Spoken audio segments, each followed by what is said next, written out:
Welcome back Malabar golden diamonds ഞാൻ സ്ത്രീയിലേക്ക് ഒരിക്കൽ കൂടി എല്ലാവർക്കും സ്വാഗതം. ഇനി നമ്മുടെ നാലാമത്തെ സെഗ്മെന്റിലേക്ക് പോവാണ്. അപ്പോൾ ഈ റൗണ്ടിൽ നസീമയാണ് നസീമയുടെ ഫ്രണ്ടിനെ കൊണ്ടുവരാൻ പോകുന്നത്. അപ്പോൾ അടുത്ത സെഗ്മെന്റ് സൗഹൃദം.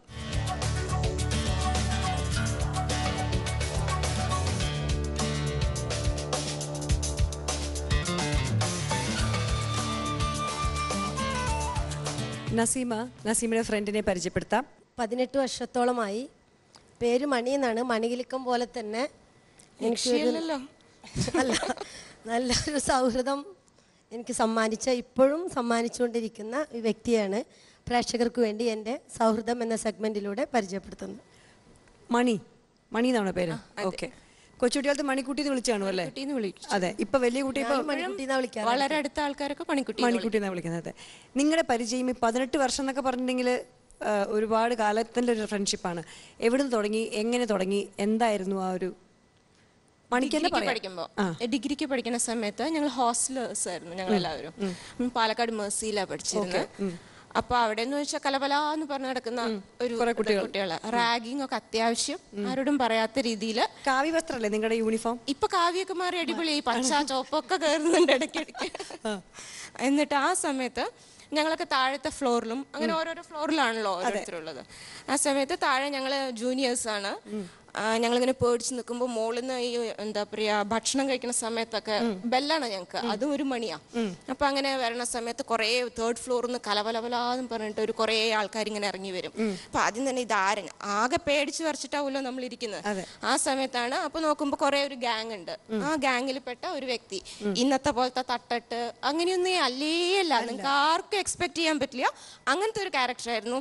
അങ്ങനെ നല്ല ലോങ് ഹെയർ, അതിങ്ങനെ അഴിച്ചിട്ട് നല്ല ചിരി, പിന്നെ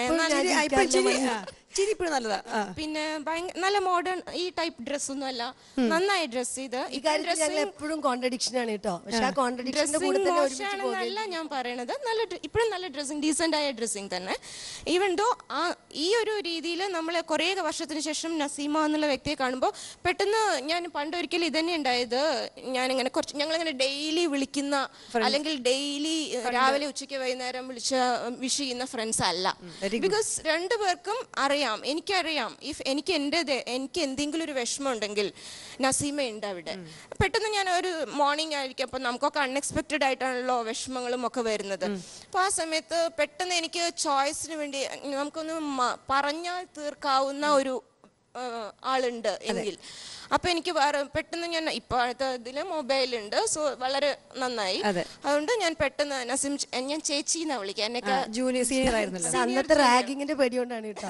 ഞാൻ റാഗ് ചെയ്തിട്ടുണ്ടെങ്കിൽ നസീമ റാഗ് ചെയ്യുന്നൊരു കുട്ടിയാണെന്നും വൈസ് പ്രിൻസിപ്പൽ ആണെന്നും എനിക്ക് വിശ്വസിക്കാൻ പറ്റുന്നില്ല. ഞാൻ റാഗ് ചെയ്തിരുന്നില്ല, പക്ഷെ മണിയോടുള്ള കമ്പനി ഇഷ്ടപ്പെടാത്ത എന്റെ ഫ്രണ്ട്സ് മണിയെ റാഗ് ചെയ്യുമായിരുന്നു. ഞാൻ ജൂനിയർ ആണല്ലോ, സീനിയർ അല്ലേ. ഈ മെസ്സേജ് പോകുന്ന ടൈം പറഞ്ഞില്ലേ, ഞാൻ എഴുതുന്ന കവിതയൊക്കെ നന്നായി വായിക്കുന്ന, രണ്ടുപേരും വായിക്കുമായിരുന്നു. വായിച്ച് തിരുത്ത് തരുന്ന ഒരാൾ. അപ്പം മെല്ലെ മണിയുടെ റൂമിന്റെ മുന്നിലൂടെ പോവാ. എന്റെ ഫ്രണ്ട്സ് ഒന്നും കാണാണ്ട് കവിത എഴുതുന്ന ഡയറി മെല്ലെ റൂമിലേക്ക് ഇടും. ഈശ്വരത് പഴയ വല്ല പ്രേമലേഖനൊക്കെ ഇങ്ങനെ അയച്ചു കൊടുക്കുന്ന പ്രേമലേഖനല്ലാന്ന് മാത്രം, അത്രേ ഉള്ളൂ വ്യത്യാസം. മാത്രമല്ല അഴീക്കോട് സാറിനേക്കാൾ MN വിജയനേക്കാൾ വലിയൊരു ക്രിട്ടിക്കാണ്. നല്ലതൊന്നും പറയില്ല, വാക്ക് ശരിയായില്ല, താളമില്ല, ലയമില്ല എന്നൊക്കെ പറഞ്ഞിട്ട്. പിന്നെ അങ്ങനെ നിങ്ങളൊരു സൗഹൃദം തുടങ്ങി. പിന്നെ ഇപ്പൊ നിങ്ങളൊരു 18 കൊല്ലായല്ലോ.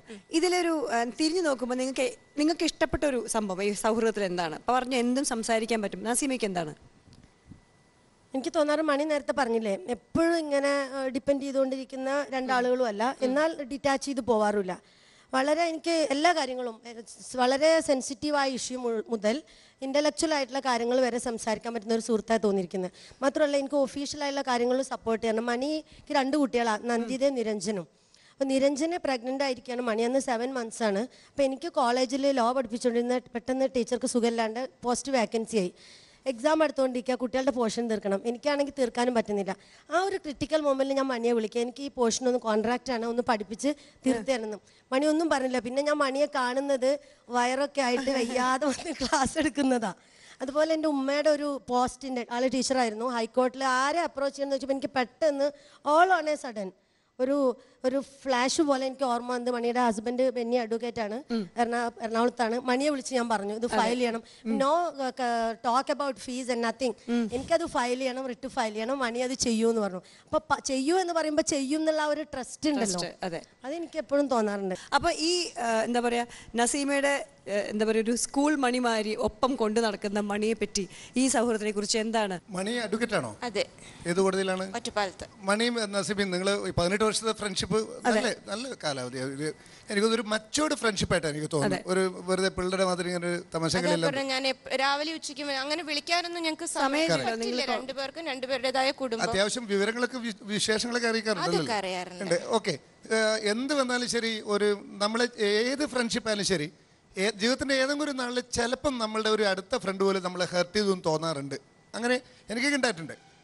അങ്ങനെ ഉണ്ടാവും. അപ്പോൾ അങ്ങനെ തോന്നിക്കൂടായില്ല. ഏതെങ്കിലും ചില സന്ദർഭങ്ങളിൽ മേ ബി അത്ര ഡീപ്പായിട്ടാവണമെന്നില്ല. നസീമയുടെ ഏതെങ്കിലും പ്രത്യേകമായ ക്യാരക്ടറോ അല്ലെങ്കിൽ പ്രത്യേകമായ സ്വഭാവങ്ങളോ അങ്ങനെ മനസ്സിൽ എപ്പോഴും ഹെർട്ട് ചെയ്തിട്ട് ഉണ്ടായിരുന്നോ? അങ്ങനെ വെറുതെ ഒരു ഷോയ്ക്ക് വേണ്ടി പറയരുത്. അല്ല, ഭാഗ്യവശാൽ ഇതുവരെ ഒന്നും അങ്ങനെ ഹേർട്ട് ചെയ്തായിട്ട് തോന്നിയിട്ടില്ല.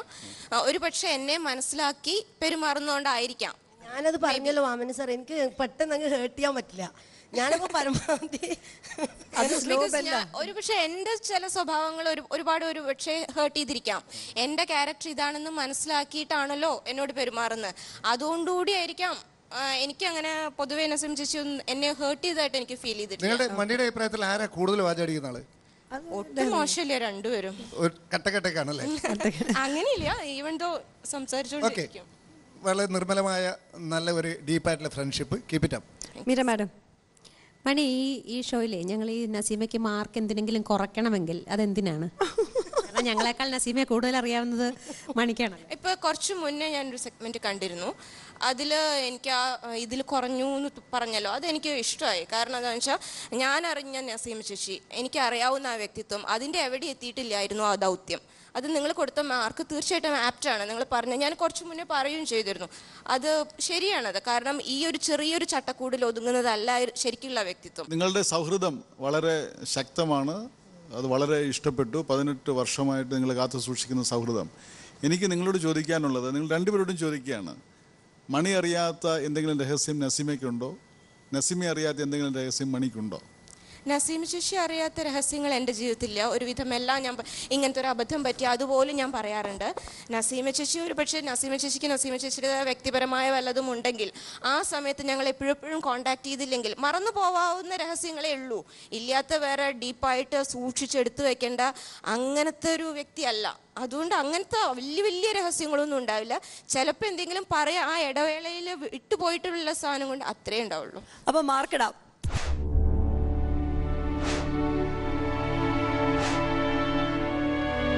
8.5 മാർക്ക്. സൗഹൃദം എന്ന സെഗ്മെന്റ് ഇവിടെ അവസാനിക്കുകയാണ്. നസീമയ്ക്ക് കിട്ടിയത് 8.5 മാർക്കാണ്. ഈ സെഗ്മെന്റ് അവസാനിക്കുന്നതോടുകൂടി നമ്മുടെ എപ്പിസോഡും അവസാനിക്കുകയാണ്. മലബാർ ഗോൾഡൻ ഡയമണ്ട്സ് ഞാൻ സ്ത്രീ എന്ന ഈ പരിപാടിയിലെ ഈ എപ്പിസോഡ് അവസാനിക്കുന്നു. വീണ്ടും പുതിയ നല്ല കാര്യങ്ങളുമായി നിങ്ങളുടെ മുന്നിൽ